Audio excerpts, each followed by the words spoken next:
Hello friends, welcome to my channel. আজকে আমি আপনাদের পাটের শাক বা জুট লিফ রান্না করে দেখাবো। বাই দি ওয়ে, আমি শিল্পী। আপনারা আজকের এই ভিডিওটা দেখছেন শিল্পী সুইট কিচেন থেকে। তাহলে আজকে আমাদের রেসিপি হলো পাটের শাক কুকিং। পাটের শাক কুকিং রেসিপির জন্য অ্যাট ফার্স্ট আমি নিয়ে নিচ্ছি এক আঁটি তরতাজা পাটের শাক। চলুন অ্যাট ফার্স্ট ডাঁটা থেকে পাতাগুলো বেছে নেওয়া যাক। এভাবে ডাঁটাটা নিচ্ছি, ডাঁটা থেকে একটা একটা করে পাতাগুলো আলাদা করে নিচ্ছি। বেশিরভাগ শাক আমি বেছে নিয়েছি, অল্পটুকু বাকি রয়েছে। তাই এই শাকের ব্যাপারে গুরুত্বপূর্ণ বিষয় আপনাদের সঙ্গে শেয়ার করে নিচ্ছি। এই শাক বেছে নেওয়ার সময় এই ডাঁটাগুলো এইভাবে নেবেন না।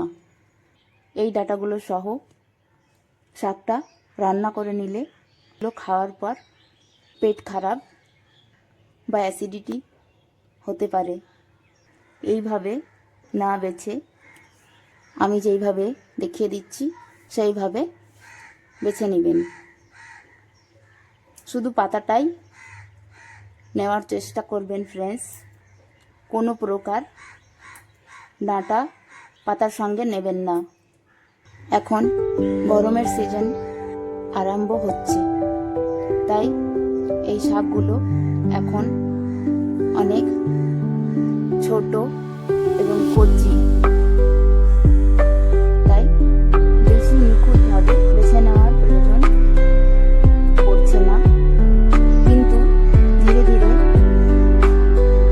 গরমের সিজন বাড়ার সঙ্গে সঙ্গে এই পাতাগুলো মোটা পুরু এবং শক্ত হয়ে যাবে। তখন কিন্তু এই শাকের পাতাগুলো আলাদা রকমভাবে বেছে নেওয়ার চেষ্টা করবেন ফ্রেন্ডস। এই পাতা প্রথমে দুভাজ করবেন, তারপর মাঝখানটায় আঙ্গুল রেখে মাঝের শিরাটা আলাদা করে দেবেন। শুধু পাতার অংশটাই নেওয়ার চেষ্টা করবেন ফ্রেন্ডস। এইভাবে এই পাতাগুলো বেছে নিয়ে রান্না করলে পেটের সমস্যা হবে না। এই শাক পাতা সঠিক নিয়মে রান্না করলে খেতে অনেকই বেশি সুস্বাদু হবে। সবগুলো ডাঁটা থেকে পাতাগুলো আমি খুব সুন্দরভাবে বেছে নিয়েছি। একটি বড় পাত্রে জল নিয়ে নিয়েছি। এই জলের মধ্যে পাটের শাকের পাতাগুলো জলের মধ্যে দিয়ে তবে ধুয়ে পরিষ্কার করে নিচ্ছি। শাকগুলো জল থেকে তুলে আর এক প্লেটে তুলে নিচ্ছি। আপনারা দেখতেই পাচ্ছেন ফ্রেন্ডস, শাকের মধ্যে থাকা ধুলোবালি কাদামাটি সব এই জলের মধ্যে বেরিয়ে গেছে। এই শাকটা বিশেষ করে পটলের সঙ্গে রান্না করা হয়, তাই আমি 4টে পটল নিয়ে নিয়েছি। একটে গ্রেটারের সাহায্যে পটলের খোসাটা খুব সহজেই ছাড়িয়ে নিতে পারেন ফ্রেন্ডস। 2টো পটল খুব তাড়াতাড়ি খোসা ছাড়িয়ে নিয়েছি। আপনারা চাইলে এভাবেও পটলের খোসা ছাড়িয়ে কেটে পিস পিস করে শাকের মধ্যে দিয়ে দিতে পারেন। আবার চাইলে একটি চামচের সাহায্যে পটলের উপরের পাতলা হালকা যে খোসার আবরণটা থাকে ঘষে ঘষে পরিষ্কার করে নিয়েছি। 4টে পটল 2 রকমভাবে খোসা ছাড়িয়ে নিয়েছি। পটলগুলো চাকুর সাহায্যে কেটে টুকরো টুকরো করে নিয়েছি। পটলের টুকরোগুলো জল দিয়ে ধুয়ে পরিষ্কার করে অন্য আর এক প্লেটে তুলে নিচ্ছি। পাটের শাক এবং পটল দুটোই রান্না করার জন্য রেডি করে নিয়েছি। নিয়ে নিচ্ছি 3টে গোটা গোটা পেঁয়াজ। পেঁয়াজগুলোর খোসাটা ছাড়িয়ে নিচ্ছি। পেঁয়াজগুলো জল দিয়ে ধুয়ে পরিষ্কার করে নিচ্ছি। পেঁয়াজটা কেটে নিচ্ছি। পেঁয়াজগুলো লম্বাভাবে কেটে নেব।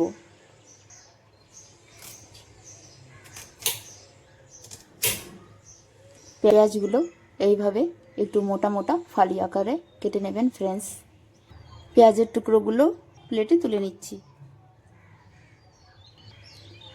নিয়ে নিয়েছি প্রেসার কুকার। প্রেসার কুকারের মধ্যে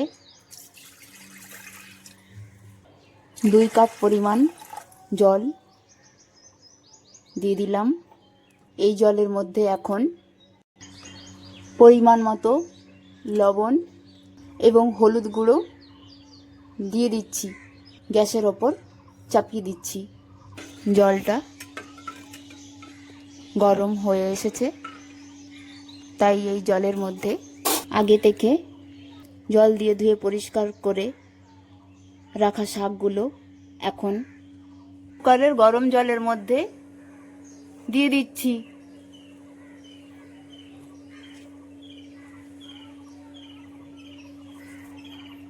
শাকের সঙ্গে কেটে রাখা পটলের টুকরোগুলো দিয়ে দিলাম। সঙ্গে পেঁয়াজ কুচিগুলো দিয়ে দিচ্ছি। প্রেসার কুকারের ঢাকনাটা বন্ধ করে দিচ্ছি। নিয়ে নিয়েছি 2টো গোটা পেঁয়াজ। পেঁয়াজের খোসাটা ছাড়িয়ে নিচ্ছি।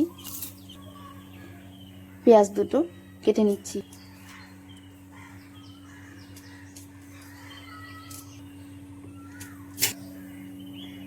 পেঁয়াজগুলো একটু মোটা ফালি করে কেটে নিচ্ছি। নিয়েছি 2টো গোটা রসুন। রসুনের খোসাগুলো ছাড়িয়ে নিচ্ছি। এখন রসুনের কোয়াগুলো কেটে নিচ্ছি।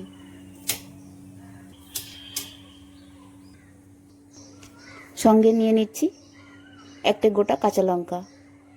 এই লঙ্কাগুলো মার্কেটে এখন নতুন এসেছে। এই লঙ্কার অর্ধেকটা আমি শাকের মধ্যে ফোড়ন হিসেবে দেব। এই লঙ্কাটা প্রায় ক্যাপসিকামের মতো, আকারে অনেক বড়।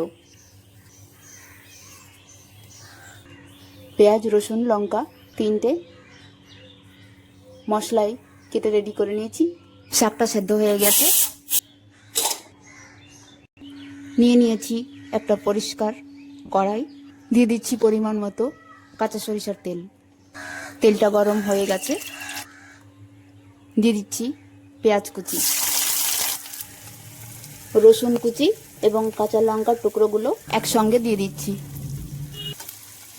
ফোড়ন তৈরি করে নিচ্ছি। ফোড়নগুলো হালকা ব্রাউন মতো হয়ে এসেছে। প্রেসার কুকারে দিয়ে সেদ্ধ করা শাকগুলো এখন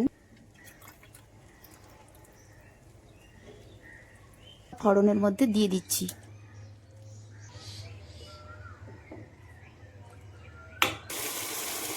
ফোড়নের সঙ্গে সেদ্ধ করা শাকগুলো মিশিয়ে নিচ্ছি।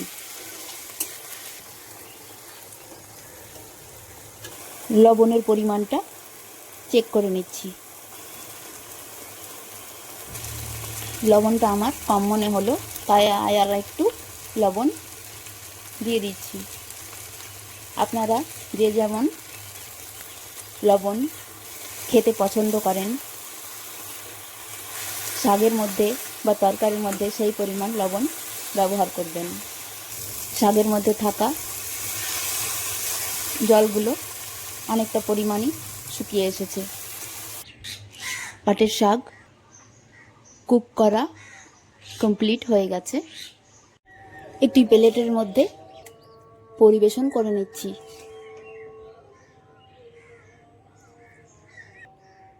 তার উপরে দিয়ে দিচ্ছি অল্প কাঁচা সরিষার তেল,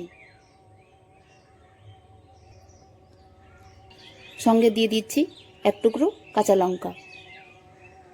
এইভাবে রান্না করা শাক ভাত এবং রুটি দুটোর সঙ্গেই খাওয়া যাবে। বাই দি ওয়ে, আমি শিল্পী। আপনারা এতক্ষণ ধরে এই ভিডিওটা দেখলেন শিল্পী সুইট কিচেন থেকে। পাটের শাক রান্না করার রেসিপিটা যদি আপনাদের ভালো লেগে থাকে তাহলে আমার ভিডিওতে একটা লাইক দিয়ে চ্যানেলকে সাবস্ক্রাইব থাকুন। আপনাদের সামনে ফিরে আসছি নেক্সট নতুন অন্য কোনো আর এক রেসিপির ভিডিও নিয়ে। এখনকার মতো এখানেই আল্লাহ হাফেজ। By friends.